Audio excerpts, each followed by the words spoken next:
How you doing today? I'm loving this weather. We got cooler weather, sweater weather. We have our teas. Our tea. Cheers. The only thing that would be better is if we were in somewhere like London or Oxford doing this podcast today. We can from London. We can make that happen. I think we should soon. Well, what you want to chat about today? Well, I'm excited for today's conversation. This is probably one of your favorite topics. Well, it is because I think it is a conversation and a topic that's not sexy at all.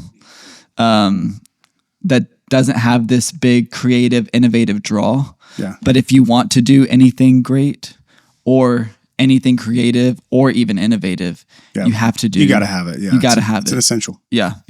So I'm excited for today's conversation. We're going to talk about what's one of our essentials that we actually talk about in our essentials leadership class, execution and implementation, and how the best leaders aren't necessarily the most creative leaders, but they are the most consistent leaders because they have the ability to actually execute and close the gap between execution, implementation, and the vision that they want to see as well. So I'm not going to say the person's name, but I'm immediately thinking of this particular leader. He would not be, by any standards, I don't think anyone would be like, dude, he's really creative, or he's They may not even say he's really some big visionary type of leader, but his superpower is execution. Yeah. It's like focus, execution, and it's like incremental adjustments along the way, building block after building block, intentional, strategic, but just like hand on the plow, just going at it and just like come hell or high water, we're going to get this done. Yeah. And I've watched him over the last 7 years. He's a pastor of a church. Watched him over the last 7 years just do the small things really well, and continue to execute on the plan, make a good plan, and execute on the plan. And it's just the church is exploding. It's doing amazing. I'd love to hear you expound on this a little bit, because I think a lot of the teams that we work with, and even for ourselves, leading a church, Citizens Church, and leading our company with Sidecar, it can be so easy to have these have pain points in the organization, whether it's we need to generate more leads, we need to somehow how are we getting more people through our process at the church with our next steps, and what that looks like. Maybe it's marketing for either the church or for Sidecar, and it's so easy to think we need this. So what's our new strategy? Yeah, well, you're chasing what's the our silver new bullet, vision right? for this? So I'd just be curious to hear, in your experience, and as someone who your strength is in ideation, you're futuristic, you're always thinking about the new. Like, how have you seen this play out for yourself? Well, I remember years ago, I went on staff at this organization, and one of their big things was they wanted every staff member to go through Strengths Finder. Remember Clifton's Strengths Finder? I think it's like 34 strengths or something like that. And you do this whole test, and it shows you what your top 5 strengths are. So mine were like ideation, positivity, communication, strategic, and what was the other one? I can't remember what it was. But they were all like futuristic. Yeah, futuristic. And so essentially, here's what that means. I have a lot of ideas. I'm positive. I'm very positive that they're all great ideas. They're all about the future. Nothing is about right now. You're strategic. I'm strategic, which means I can come up with a pretty good plan. The problem is that execution is like, or whatever they call it, is at like the bottom of the 34. Yeah. It's like the least of all the strengths that I have. And so I begin to feel the pain of that really quickly and begin to see the areas that cost you. And so I quickly learned, man, I've got to come up with some kind of strategy. There's the strategic. I had to come up with some kind of strategy to supplement my weaknesses, or to at least figure out how am I going to like get focused and discipline and execute on some of these things. And it's still, even to today, because it's my personality, it's still something I have to work on and work through. I think that most of the churches or the businesses or the nonprofit organizations we talk to, there's no shortage of vision. Leaders don't have a vision problem. What do they have? They have an execution problem. They have a follow-through problem. And that was my challenge. And I felt the pain of it, and I still feel the pain of it sometimes. But whenever I work the plan that I have, I feel like I'm able to overcome that hurdle and see vision become a reality. Yeah. Are you an executive leader looking to level up? Or are you leading a team that could use a crash course into effective leadership? Our Leadership Masterclass teaches 7 essential leadership skills that you can implement immediately with your team. These are practical, proven strategies to help you lead with clarity and confidence. If you're ready to transform your leadership, sign up today at sidecarleader.com and get started with resources that you can use right away. Yeah, I think that's so true. I think a lot of times it's easy to feel like you need to wrap your vision with new strategy when really you don't need a new strategy. You just need to execute the old strategy that you created as well. I love the quote. It says, the wealthiest place on earth is the cemetery because it's full of unexecuted ideas. Oh, God, that's good. I think that was Dr. Miles Monroe that said that. It's so good. It's true. That's really good. I think the best organizations out there are the ones that have great vision. Yep. And they have a great strategy. I think you've got to have both of those things. You got to have clarity of vision to know where you're going, and you need to have a great strategy around that as well. But you also need to have a great system for executing and actually implementing that vision. Yep. Or else you're going to come back to the same problems, and you're just going to create a new strategy to tackle those same problems because you didn't have the discipline to work through them as well. I'm curious, whenever, in your experience, whenever you've seen maybe it's a leader who has some of the same qualities that you do, or maybe it's a team and you just see them continue to try to develop a new strategy around their vision or whatever it is, their pain points, but they don't execute it. What does that cost them? What's the ramifications of that? It's good that you asked that question. We talked about it a little bit in the Essentials course, in the Masterclass. And I think one of the first things that I'm just going to share with you my personal experience, but I've also seen this in other organizations. The first thing I think is frustration and disappointment. Like when you don't execute on the ideas, number one, you're frustrated with yourself. You're disappointed in yourself. Sometimes you're frustrated with your team. Like, why can't they, get my vision done? And you're disappointed in them. They may even be frustrated with you, disappointed in you. So that's the first pain point I think you feel. Yeah. I think this is a really big one that people don't talk about. Is that pain point that you feel just because, like we've all talked about this, that we felt a pain, we created a plan, we're not doing the plan, and we still feel the pain.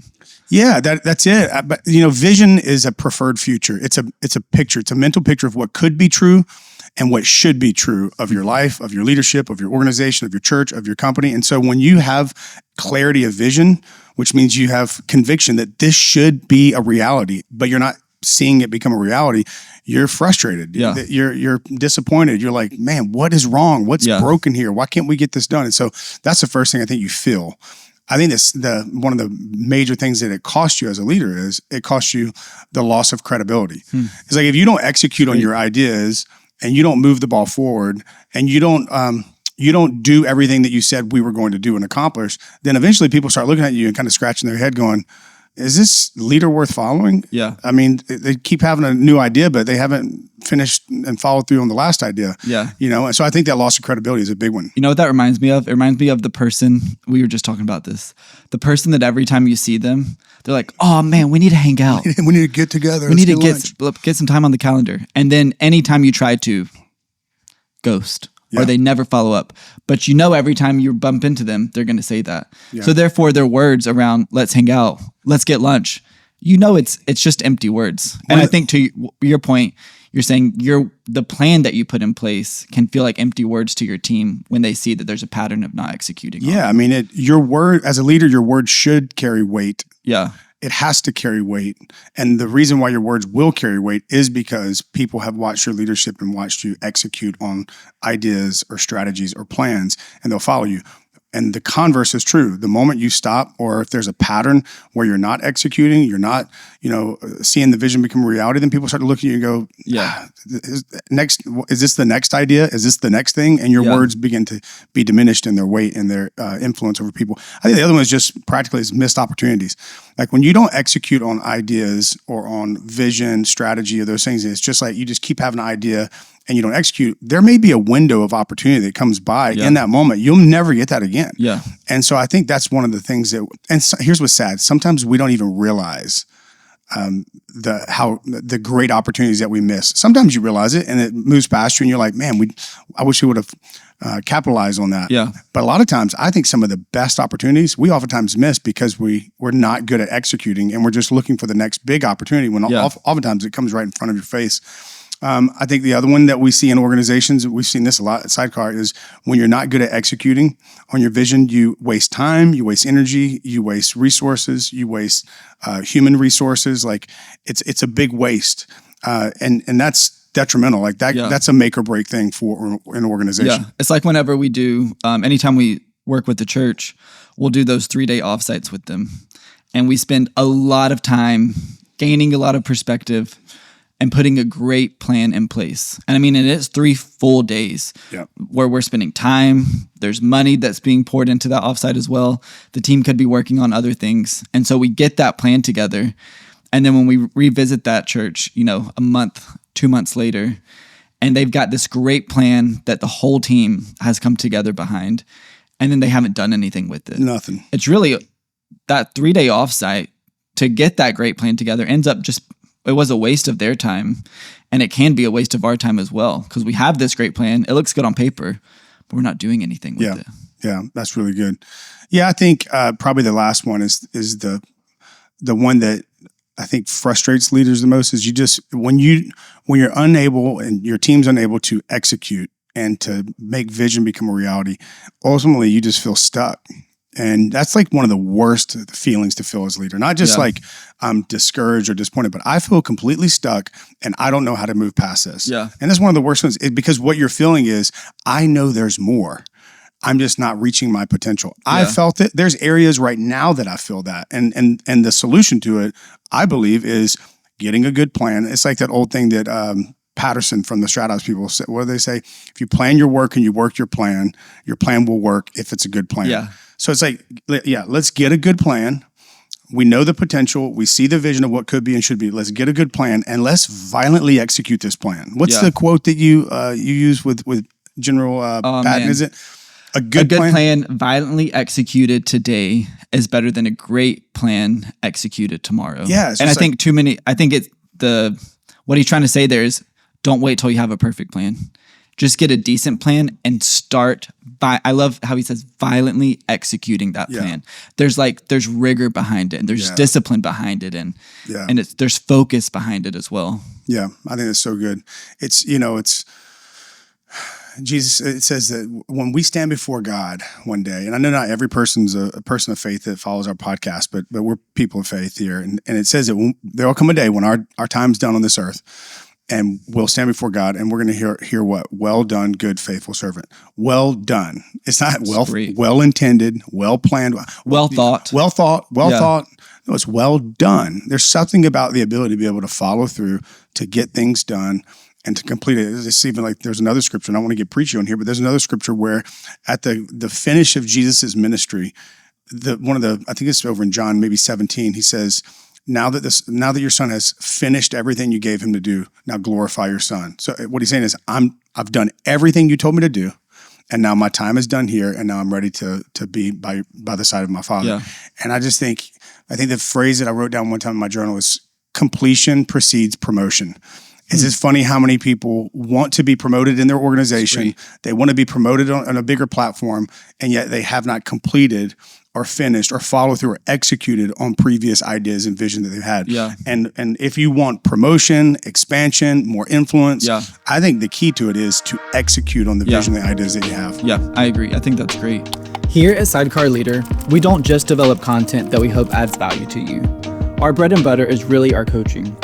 If you're feeling stuck as a leader, whether you're navigating growth, strategic planning, staffing decisions, or tackling your toughest priorities, our one-on-one coaching sessions are here to guide you. Together, we'll identify the strategies and steps that will take your leadership to the next level. It's time to invest in your growth because your vision and your team deserve it. If you're ready to get started, you can visit sidecarleader.com/coaching. We can't wait to work alongside of you. I'm curious, if the goal is not just to have a great plan, but then to execute that plan violently, as General Patton says, what do you feel like are the hurdles that maybe teams or leaders have towards execution? Like, if it's the most important part, why do we lack that? I think there's a lot of different reasons.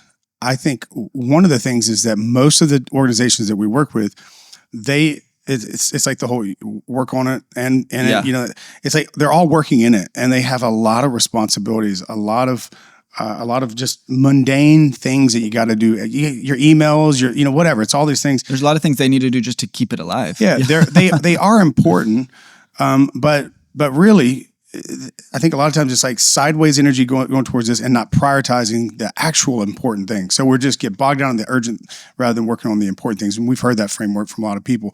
But I think ultimately it comes down to like you do have to have some level of a conviction and a persuasion. Like if this doesn't get done, we're not going to reach our full potential as an organization, and I'm not going to reach my full potential, which means I'm not being a good steward and a manager of the opportunity that God's given me with the resources that I have, with the opportunity in front of me, with all these things. And so like I always think about one of my mentors.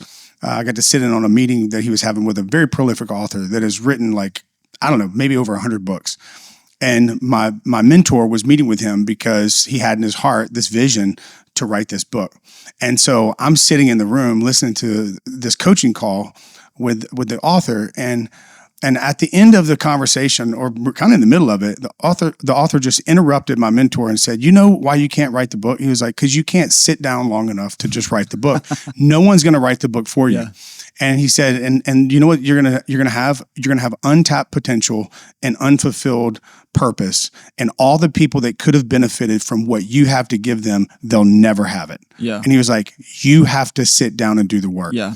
And so he did. He was like, you know what? For me to sit down and do the work, I'm going to have to say no to a lot of other things that are good things. Yeah. So I can say yes to the most important thing that's going to help make this vision a reality. Yeah. I think it's harder. It's hard to find the time to work on the organization, not just in it. Yeah. But I think what you have to figure out is do I want the pain of staying the same, or do I want the pain of change? Yeah. And if you don't want the pain, and which one's greater? Is it a bigger pain just to stay the same? Then you've got to do something about it. If the bigger pain is change, then you got to figure out how to work on the organization as well. You know what? I think the other thing is that the developing a new strategy or chasing, the next silver bullet that you think is going to solve your problems. I feel like that's the sexier thing. Mm-hmm. It feels more exciting to people rather than just executing on the plan that they have. And it made me think of, I know we've talked about this and studied this before, decision-making science versus implementation science. And one of my favorite examples of that is when you think about the Indian culture and the way that they think about marriage versus the way that we do in the American world. And I think what's so fascinating about that is obviously we're accustomed to how we date and go about the marriage process in America.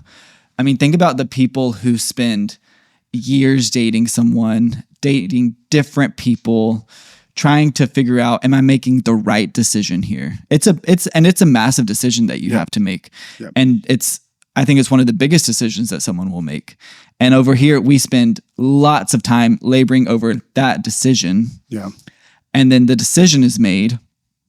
And right now, the divorce rate in America is about 40 to 50%. Yeah. So there's a lot of time laboring over this really big decision that you should think through a lot. But then we're seeing that even though there's so much thought going into that decision, there's still only about 50% of that. The people that make that decision are maintaining that decision. They're implementing that decision. Whereas you think of the Indian culture, and what's so fascinating about them is that you actually don't get a choice. You don't get a choice in deciding who you're going to marry because it's an arranged marriage. But what's so interesting about that is why they don't get a choice, their divorce rate is about 1%. That's crazy. It is 39 to 49% less than ours in America. And I think it comes down to the fact that, sure, of course you need to make a great decision, but what's more important than making a great decision is actually maintaining and implementing the decision doing the work. You've made, doing the work. Yeah. And That's I think that so many of our leaders and organizations, they put so much time into trying to craft a great plan that I would think that our rates would be even worse in organizations than the divorce rate of America, of how many of those plans that we craft actually get executed as well. Yeah. And so I think that's why we're so passionate about this, is because we want to see teams be great. We want to see leaders be great, and we want to see their vision become a reality. But in our own experience, we just know that doesn't happen unless, like that coaching call that you're on, unless you sit down in the chair and you do the work. You got to do the work. Yeah, which is why we're so passionate about this. Well, let's do this. Let's take the rest of our time. Let's just talk about some real practical stuff. I want to get super practical. That's one of the things we pride ourselves in. We don't want to just be aspirational and inspirational, but we're going to be like, what are the tools we can put in people's hands? Just really the things that have been helpful for us to be able to execute. I mean, I was literally working on this today. I told you, it was like, I literally took our roadmap for a particular thing within our church. And I was like, I need to sit down and do the work on this because I have a deadline, January 1st. So I put it in my calendar. So like, let's give some really practical things and frameworks for closing that gap between ideation and implementation. Yeah. One of my favorite principles around that is the principle of eat the frog. I love this. Have you heard of that? Yeah. I think we've talked about that before. It might even be in the Essentials Masterclass, but eat the frog. Think about if throughout the day, you know that one of the things you have to do is eat a frog. You're probably going to wait until the last moment to do that. I don't want to eat this frog. Yeah, I don't want to do it. It's going to be nasty. It's going to be disgusting. The principle is eat the frog first. Yeah. It's do the hard thing first. Yeah. So think about your day. What are the hard things that I have to do? And just making it the first thing that you do throughout the day. Therefore, the rest of your day is actually easier. And I think it's habit stacking a little bit where you've done the hard thing first and it builds momentum for doing things the rest of the day as well, or maybe the rest of the week as well. That's really good. So that's one of the ones I love. I'd love to hear, I think one that we talk about a lot is also this idea of ownership. Yeah. So, whenever when we're working with teams and we put together, like, let's just say we meet with a team, we're like, okay, here's your 10-year vision. We've all agreed that this is where you want to be in 10 years. Here's for the next 6 months to 12 months. This is the roadmap. These are the things that you have to work on. And we'll talk about that in a second. What we do is we say, hey, we don't want there to be silos on this team. We know that every person has their role and responsibilities, their job description, their bottom line. But we want there to be extreme ownership cross-functionally where we're all working together to get these most important initiatives and things done so that we can see this vision become a reality. And so we love to do that. We love to say, hey, where there's weigh-in, there's buy-in. We give everybody from different parts of the organization some level to speak in and share their perspective, but then buy into the plan, buy into the vision, and then own a piece of it. Like we've had times where it's like at a church where there's someone that's over a kids ministry, but we put together this strategy and plan on how we're going to get there in the next year as a church as a whole. And even though their day-to-day is on kids, they may be serving over in this area of leadership because it's not about the role, it's about the goal, the bigger goal of what we're trying to reach. So there's cross-functional accountability and cross-functional ownership. And that's the only way you're going to be able to do it, because if it's just one leader and not a team of people, that one leader is never going to be able to execute the whole vision. You need everybody on board, bought in, that own some area of the vision of what you're trying to accomplish, what you're trying to get to. Yeah. Is your team ready to thrive? Do they have the resources and clarity that they need to succeed? In our team coaching sessions, we provide the tools and principles needed to drive health and growth, and most importantly, clarity in your organization.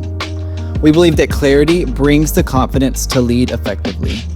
So many times we're too close to the problems to see them correctly, and through coaching, we're able to bring objectivity and no emotional attachment to help you see your organization clearly. Together, we'll develop a strategic path that empowers your team to implement best practices and take on new challenges with confidence.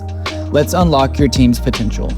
Want to learn more? Head over to sidecarleader.com/coaching and let's talk about your goals and how we can help you accomplish them. Yeah, and I think that you've got to figure out, maybe this is something we can speak to. If executing it is such a big deal and we need people to feel ownership to execute, how do you make people feel that ownership? Yeah. And I think it goes to the principle that you just talked about, is where there's weigh-in, there's buy-in. Yeah. So when there is a problem that we're creating a strategy around, I think one of the things that we've seen when leading our own church is that if you and I sit in a room and we know that there's a problem and we come up with the plan and then we go tell people the plan to run, sometimes it doesn't happen. I would say oftentimes it doesn't happen, or it's a lot more work on us to make it happen. Yeah. Rather than instead of me and you just sitting in an isolated room by ourselves, creating a plan and then telling other people to execute it, we actually invite other people into that process. They come up with the solution with us. They're able to weigh into that, and there's so much more buy-in to it as well. Yeah. And so I do think that it takes a little bit longer. You've got to obviously get everyone's calendar together. You've got to listen to different perspectives. It takes longer to get 5 people to a point of agreement rather than just me and you to the point of agreement on what the plan is moving forward. But the fruit on the other side of that is so much better, because all of those people who are responsible for executing it are now part of weighing in on it as well. Yeah. And obviously you can't do that with the massive team, with a massive staff or group of people. Say 5 to 8 people. Yeah, 5 to 8 people. But who are your top 5 to 8 people responsible, who you need to feel the ownership of that? Yeah. That to some degree you can invite them into the plan making process, the solution creating process, so they actually feel the way in to execute on those pieces I think, as well. To synthesize it, I think when you get the right people in the room and you ask the right questions, as a leader, you're going to be tempted to just run the table and you do all the talking, where you need to really kind of dial that back and ask questions and give people space to speak. Yeah. Create safety for people to speak and to share their perspective, because every perspective matters. But I think you're asking the questions where have we come from? How did we get here? Where we're at? Where are we today? Where do we want to be? And now how are we going to get there? Yeah. And some of the best ideas are not in your head as the leader. Some of the best ideas to get us where we need to go, or even to just understand how we got to where we're at, or where we actually are today, that truth in the room. A lot of times the best idea, it's not in your head, and the best perspective is not your perspective. It's just a perspective. Yeah. It may be someone that's the least likely person to have the right idea or the best idea to get you to the next place. And so that's why I think it's so important. And one of the things we've also found is that I want to say a lot, not most, but a lot of people in organizations, on leadership teams, they don't feel like they have a voice. And so the moment you give them a voice, you're showing your value, you value them, and you're showing the value that they add. Yeah. That's one of the ways you can create that buy-in. Yeah. Is why would someone care about the vision if you don't give them any voice into it? Yeah. I'm not saying they're going to dictate it. I know that I'm the person with the vision for the organization I lead, but I also know that I'm inviting people to come in and be a part of this vision and help get to where we're supposed to get. And I think the more you can pull people in and get that ownership, it's going to help you accomplish the vision. Yeah. Because they're going to have stakes in the ground, skin in the game. There's an ownership. They're like, man, I don't want to just get this done for him. Yeah. This is part of my vision. I want to get this done for me too, So I think that's really important. Let me ask you this before we go to the next one. Let's say that someone is listening to this podcast right now and they identify with you of someone who's very future thinking, strengths in ideation, strong in strategy. They don't see all the maybe risk or the tasks that have to be done. They see the opportunity. How do you, 1, steward your gift well and don't diminish that, but then 2, make sure that the things that you agree to actually happen and get done as well? How have you balanced that? I'm trying to think. I want to ask you that same question, but in less than 15 words. Distill it. If someone has a strength in ideation, how do they execute? How do they steward that strength while still executing things and getting things done? Well, I think one of the things that we've done is when we're having meetings, we name the meetings. And that helps me. It may not be helpful for anybody else, but it's helpful for me. When I'm doing work, I name what that work is, and it helps me to stay focused on what it is. So for instance, if it's a discovery, we're doing a discovery meeting. This is all about discovering vision. We're not doing any. You can ideate there. Yeah. It's just you have free will to ideate. It's all ideation. But then there's other meetings that are this is a strategic meeting, or this is a tactical meeting. Those kind of things help an ADHD person like me, help me to lock in and be focused, because I'm even in those meetings or in that workflow, and my mind, it wants to go to futuristic. Yeah. It wants to go to strategic. It wants to go to ideation, but I have to discipline myself, and I also have to allow people like you or somebody else that's in there hey, let's stay on course and let's keep working on this. Let's not get into that right now. And so like, it's just a discipline. It's not a problem to be solved. It's a tension you have to manage, right? And so I think naming those meetings are really important. So there's a discipline in knowing what we need to come out of this meeting with. Yeah. And I think the other thing is this, like, be strong in your grace. The Bible says that, be strong in your grace. I will never apologize for the fact that ideation, strategic, futuristic, Right. that's how God has wired me. And if I try to be something else other than that, doesn't mean I can't develop some of these things and work on some of these things.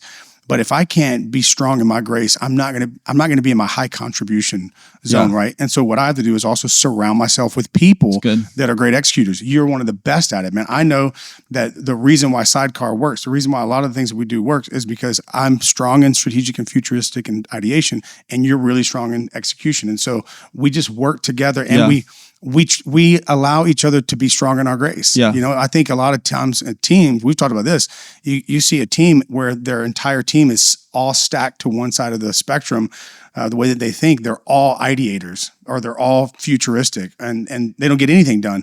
Then you got other people over here, other teams where it's stacked the other way. Yeah. And it's like, there's no ideators. There's no one that's entrepreneurial or futuristic. And they're just getting small things done, but nothing's really taking ground. Yeah. So it's like, let's build teams where people have strengths in these different areas and we don't stifle the other. Like, these folks shouldn't get mad at the ideators and these folks don't need to get mad at, the wet blankets over here is how they feel they are. No. We work as a team, and that's how we're actually going to accomplish these great visions. So what do you look for when you're trying to make sure that you're finding those executors on your team?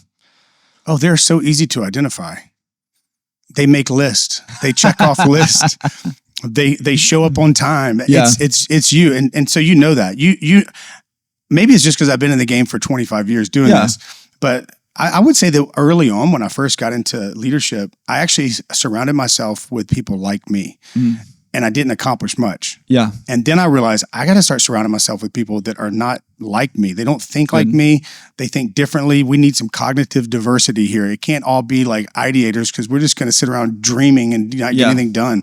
And so I think you can identify those people like they do. They're like you, or like my wife is like that as well. It's like, make a list, get it done. They can oftentimes come across to other people as being a little brash or a little sharp or steamroller. Gotten that feedback before. But we need those people, and so that's what I've done. I think another great thing that I've had to look for is, who are the people that if I ask them to do something, I don't have to ask them again. Oh yeah, that's great. And those people are the ones that I know I can give more to, and they're going to execute on those things. They just showed that strength of execution without me needing to follow up with them as well. That's good.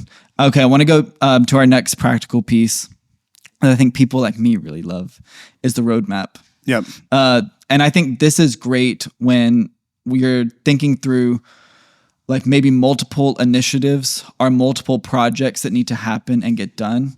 It almost acts like a project plan for what you're trying to accomplish. And people like me love this because it doesn't just list out what needs to happen, but I think it also lists out, and this is a resource that we have with Sidecar. We'll put it in the leaders login. You can go there and download it for your own organization as well. But it shows you what's the initiative or the project that we're working on. What's the summary that we're trying to accomplish there. What are all the key deliverables that need to happen? So you're really clear on what needs to happen. You know, what is the deadline that we need these things to happen by? So there's some accountability there. It needs to happen by this date. I think that's one of the things that a lot of people don't do well, is they don't put deadlines, even if it's just a false deadline that you're putting for yourself. Because a deadline creates some sense of urgency and accountability. So I think that's really key, is when does this need to happen by? And then who's the one leading or owning that project? Doesn't mean they're the one doing everything, but they are the one responsible for ensuring that all of those things get done. They're almost like the project manager for it, the initiative lead for it. And then who's the team that's helping that person as well. So I love this tool, again, because it takes a great plan and puts some legs to it and puts some real practicality to, great, this is the plan, but this is how we're going to get the plan done as well. What if your team had a clear roadmap for the next 12 months on what was most important, complete with objectives, key metrics, owners, and deadlines? And not only that, but also the accountability to see the plan through. Through our team planning offsites, we're able to help you unlock and identify where you are, where you want to go, and how to get there. With a focus on goals, key metrics, and actionable strategies, we'll build a plan that keeps you on track all year and provide the accountability to ensure that you execute what you planned. If you plan your work and you work your plan will work if it's a good plan. If you're ready to set up your team for success, clarity, and a clear roadmap moving forward, you can go to sidecarleader.com/coaching and let's make your vision a reality. So I was talking to somebody this week. I told you about it. They just got back from a staff retreat, and they had, 15, 20 of their staff, and they're there for 4 days, middle of nowhere, Utah. They flew in almost 20 people, staying at this massive ranch. Spend some money on it. Spend some money. And they told me, they're like, it was a lot of fun. It was great building deeper relationships. And we had a lot of great ideas come out of it. But whenever they described it to me, basically it was ideation meeting. And they had all these great ideas, all these awesome visionary, like, here's where we see ourselves in the next 10 years. But I asked them, I was like, so did you guys, how much time do you spend on like just, coming up with some kind of like roadmap or a plan? Like, here's what we're going to actually do. And they didn't really spend any time at all on that, which is probably the most important piece, right? Yeah. Again, it's the hardest and the least sexiest part of it all. Yeah. And so I sat there and I was like, I immediately said, y'all need to hire us next time you're coming into your retreat for you. But I do think it's one of those things. It's been so helpful for me. Like, we actually just did this for our church, and there's some specific things that we're working on. I think we have 3 initiatives that we're working on until January 1. And I'm the team leader, even though I'm the lead pastor, I'm the team leader over one of those particular areas. And I have the roadmap. And one of the things that I've done, and we talked about a little bit in the last point, is I literally this morning said, you know what I haven't done yet? I have not blocked out work time to be able to work just on this initiative. So I went in my calendar, Wednesday, 2-hour block, recurring every week for the rest of the year. And I'm going to work on that. But that roadmap is going to rest right on my desk right there. And a lot of times, this is what's crazy. I think there's a lot of staff members at churches, nonprofits, and businesses. They show up to work, and they oftentimes, they know they can do some busy work, but oftentimes people show up and they don't know what they should be working on. Yeah. I think things like a roadmap, it's like, that's your go-to. If you don't know what to work on your roadmap. Yeah. And it just helps you to get to where you're supposed to get, so you can see the vision become reality. Yeah. I love that, because that's the, what you just mentioned there is the last practical thing or tool that I wanted to give. It's just time blocking and check-ins. Yeah. I think part of executing on these great strategies and plans that we have, it is the part that's working on the church, not in the church. And so it can feel like extra work that you're having to do, because it not necessarily impacts this weekend or, the next thing that we have as a team. It doesn't feel urgent, but it is oftentimes the most important work that we can be doing as well. So therefore it can feel like extra work. And so I think being able to, on your calendar, just put the time blocks you need to where, I'm not going to spend all day working on this, but for the next 6 weeks, I've got 2-hour blocks every week where I'm going to be working on this project. And that just helps to make sure that you're carving out time and making that a priority. And the discipline is you've got to treat that like a meeting. It's sacred. You can't just say, I've got other things to do, so I'm just going to work through that time instead. If you've got to work through that time, you've just got to move it somewhere else in your calendar, because you have to have the discipline to actually focus on it during the time that you've allocated it to as well. That's really good. That would be one that I would say is time blocking. And then the other ones is check-ins. Yeah. I think we talked about. Let me say this with the check-ins. I think you should first, I don't know if you mentioned this in the roadmap, but I think you should have that whole team in the room, and you should do some kind of status call out where everyone, like, okay, this particular initiative, let's just say it's a capital campaign that we're doing to build a new whatever athletic space or something for kids ministry. And okay, great. Red, yellow, or green. Red is not doing well. Woof. Yellow, it's it could be better. Green is, man, we're smooth sailing. I've seen some people even do like trending up, neutral, trending down. And I think it's important that you start off with that before you start trying to run with the roadmap. But when you do the check-ins, bring that back up. Yeah. So I think the check-ins are a time that okay, great. We created this great plan with these 3 initiatives today. And a month from now, we're going to start doing monthly check-ins with just the leads of that, just to say, what's your status? You were red. Are you yellow or green now? Are you still red? What's blocking you? And what do you need to keep moving forward? Would you do those check-ins one-on-one, or would you do it with the whole team? I think you can do either way. I actually think that when you do them with the team versus one-on-one, you feel the weight of it, it brings greater accountability. Yeah. Because it's not just me telling you, hey, I'm sorry, I wasn't able to get to that this week. Yeah. It's me telling a group of people, yeah, we all agreed on this plan and I haven't executed on that. So I do think that a group check-in is helpful, where then you can do one-on-one coaching from there if you need to with that great person. I like that. So that's what my recommendation would be. But I do think that it's important to, whether it's a initiative leads that you bring together, whether it's project leads or your project team, that you do regular check-ins with those. And based off the project, it can be weekly, bi-weekly, or monthly. But I think it's so important that you do that, or else it can kind of just be out of sight, out of mind. Yeah. We're never coming back together. We're never dedicating time to this, and we're never talking about this again. So I think that what we've seen is that those check-ins are just a great time to make sure it's staying at the front of everyone's mind. We're bringing accountability to this as well. And celebrating progress. We're celebrating progress, and we're helping each other unblock things so that we can keep moving the ball forward as well. That's great. So that's I love great, it, man. Yeah. Well, I hope this has been helpful for people. I know it's been one of those topics. Again, it's not the sexiest or the most celebrated thing to talk about, but I think for the great leaders that we've seen and that we've learned from, they're people who don't just have great ideas, but they're able to actually see those great ideas through and execute on them. I think it's great. It's like the phrase we were talking about the other day: who do we want to help? Leaders that feel stuck. They just feel like what we're talking about. They just feel stuck, right? And a little frustrated, how do I get unstuck? And then leaders that are starving, like they're hungry. They just, I want to see more. I want, and hopefully that's all of us, that we want to continue to grow. We want our organizations to grow. We want to do everything that's in our heart. So hopefully this was helpful. It's great.